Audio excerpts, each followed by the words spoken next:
Una de las primeras distinciones yo creo que hay que hacer es que la noción de aprender, todos tenemos una especie de resabio, de atavismo que nos viene de la educación que tuvimos y sobre todo de la gran tradición occidental, que es pensar que el aprender tiene que ver sobre todo con lo que uno llama así, dicho rápidamente, fenómenos de tipo racional, de tipo categorial, de tipo inferencia, y que en el fondo el fenómeno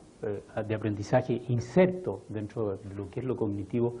es sobre todo muy cercano a lo que uno podría llamar lo que los profesores en el colegio, sobre todo en Francia, son muy apasionados, que es que los niños aprendan a razonar muy correctamente y aprendan sus categorías lingüísticas muy correctamente. Ahora, no cabe la menor duda de que parte del aprendizaje tiene que ver con todo eso. Pero en el fondo parte de lo que yo quisiera hacer hoy día es decir, bueno, una de las cosas que hemos ido aprendiendo no es una idea mía, no es una cuestión que a mí se me ocurrió un día, el domingo en la mañana, tomando la ducha, sino que son 30 o 40 años de investigación en el dominio de las ciencias del conocer, básicamente la neurobiología, pero también un poco la psicología, un poco la inteligencia artificial y otras disciplinas anexas. Yo creo que una de las primeras cosas que hay que decir, y yo la repito a menudo, pero es porque está muy grabada en la mente de todo el mundo, que hay que hacer una distinción muy clara entre el saber qué y el saber hacer. El saber qué es justamente algo donde el contenido, como se diría en esta disciplina, el contenido intencional, es decir, el contenido al cual uno se dirige, a lo cual se refiere mi acto, por ejemplo, explícame cómo se abre la puerta o explícame cómo encuentro el número de tal persona. Eso es un contenido intencional. Se diferencia enormemente con ese dominio enorme, que en realidad es masivo, que en realidad es demostrablemente lo más importante y lo más básico en la vida humana y en la vida animal, ¿es cierto? Que es el dominio del saber qué, es decir, el dominio en el cual lo que se hace, la acción, es lo que predomina más que el contenido intencional. Perdón, me equivoqué, no es el saber qué, sino que es el saber hacer. En inglés una distinción que se traduce muy bien como know what y know how, y la digo en inglés porque es original justamente de un pragmático filósofo americano que se llama John Dewey. Y él justamente introdujo esa distinción en el dominio de la educación. Y ya en el fines del siglo pasado, en 1898, se quejaba amargamente de cómo en la educación lo que predominaba era la enseñanza del saber qué y no del saber hacer. Ahora las palabras de Dewey siguen siendo tan válidas en esa época como hoy día. Lo interesante en la coyuntura actual es que hay definitivamente al interior de la disciplina científica, y eso le da una especie de argumento adicional, hay una masiva cantidad de trabajos, de experiencias, de observaciones,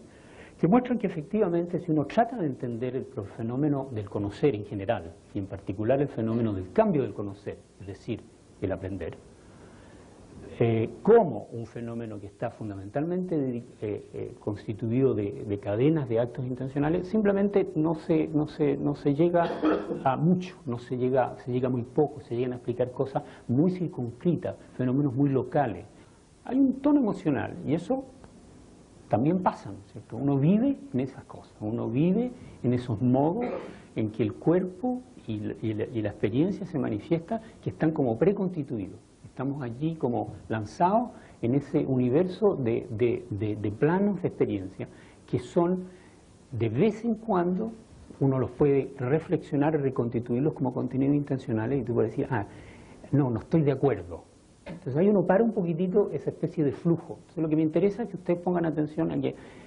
el conocer, y por lo tanto donde vivimos en la mente y en la experiencia, es fundamentalmente esta especie de río que se mueve, donde lo que predomina es justamente la postura,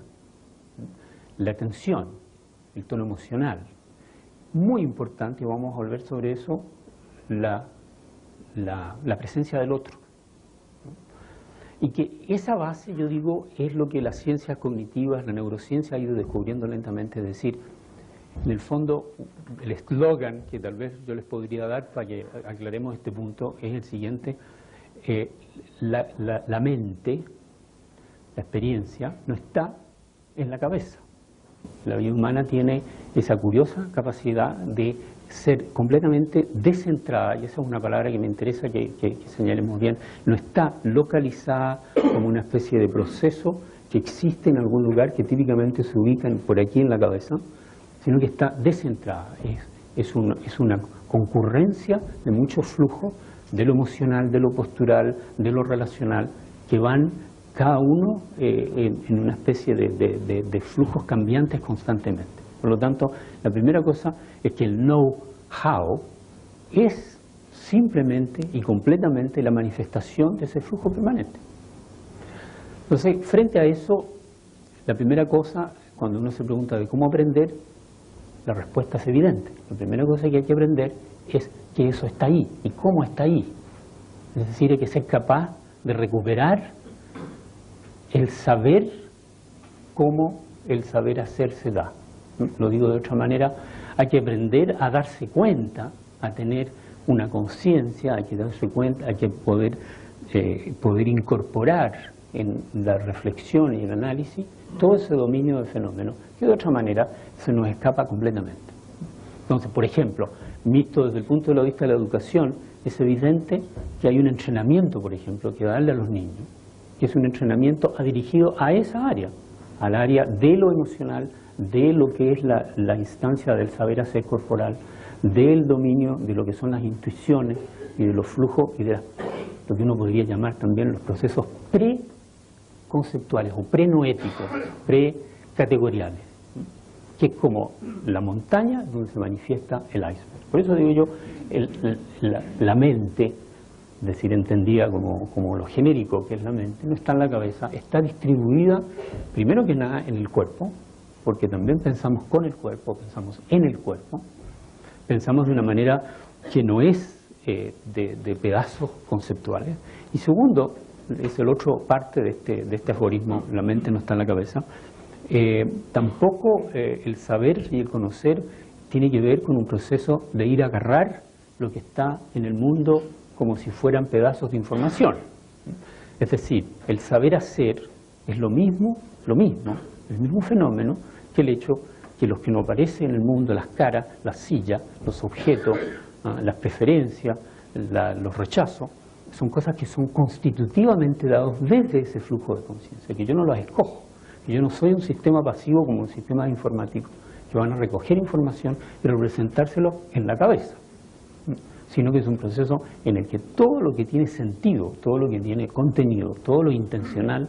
es también una especie de abrazo, ¿no?, del organismo, en tanto organismo, de nuestro cuerpo entero, a lo que nos aparece como el mundo, ¿no? Hay que hacerse responsable de dejar de lado esta noción que la mente es una especie de repertorio de contenidos categoriales y que está esencialmente en la cabeza. Eso, si queremos aprender algo sobre el aprender, no va muy lejos.